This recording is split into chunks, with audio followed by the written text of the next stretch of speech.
மத்திய கிழக்கில் அமெரிக்கா மற்றும் ஈரான் நாடுகளுக்கு இடையே போர் பதற்றம்.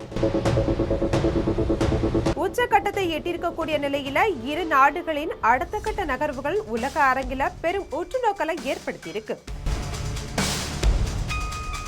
ஈரானிய தரப்பு ஒரு முக்கிய சந்திப்பிற்கு கோரிக்கை விடுத்திருக்கிறதாவும்,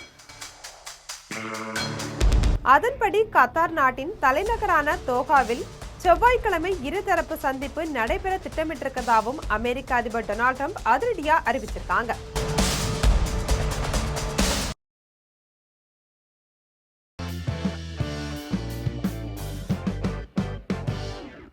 தன்னுடைய ட்ரூத் சோஷியல் சமூக வலைதள பக்கத்துல இதனா பகிர்ந்திருக்கக்கூடிய ட்ரம்ப், ஈரான் ஒரு சந்திப்பு கோரி இருக்காங்க, அது நாளை தோஹாவில் நடைபெறும் அப்படின்னு குறிப்பிட்டிருக்காரு. இருப்பினும் ட்ரம்பினுடைய இந்த அறிவிப்பு ஈரானுடைய அதிகாரப்பூர்வ வெளியுறவுத்துறை நிலைப்பாட்டுக்கு முற்றிலும் முரணானதா தோன்றுது.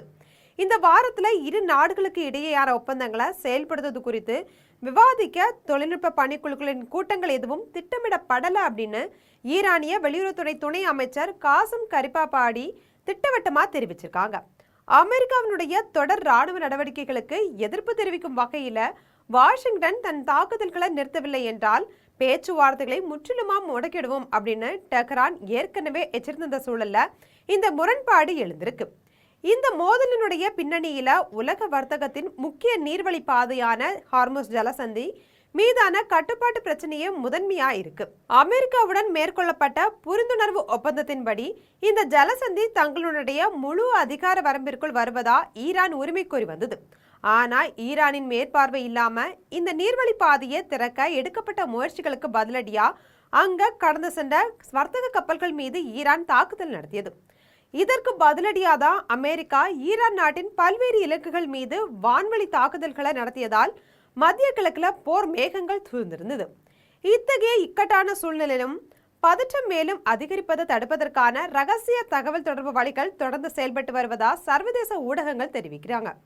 முடக்கப்பட்ட பல பில்லியன் டாலர் மதிப்பிலான ஈரானிய சொத்துக்களை விடுவிப்பது மற்றும் ஹார்முஸ் ஜலசந்தியின் எதிர்கால மேலாண்மை போன்ற இடைக்கால ஒப்பந்தத்தின் முக்கிய அம்சங்களை விவாதிக்க தொழில்நுட்ப குழுக்கள் தயாராகி வராங்க. நாம் இனிமேலும் பொறுமையாக இருக்க முடியாது, மிகவும் வெற்றிகரமாக தொடங்கிய பணியை ராணுவ ரீதியாக முடிக்க நிர்பந்திக்கப்படுவோம் அப்படின்னு ட்ரம்ப் ஒருபுறம் எச்சரித்தாலும், தோஹாவில் நடக்க இருக்கக்கூடிய இந்த செவ்வாய்க்கிழமை சந்திப்பு அமைதிக்கான ஒரு புதிய சாளரத்தை திறக்குமா என்பதை பொறுத்திருந்துதான் பார்க்க வேண்டும். இதுபோன்ற உலக செய்திகளை உடனுக்குடன் தெரிந்து கொள்ள ஜெம் தொலைக்காட்சியுடன் எப்போதும் இணைப்பில் இருங்கள்.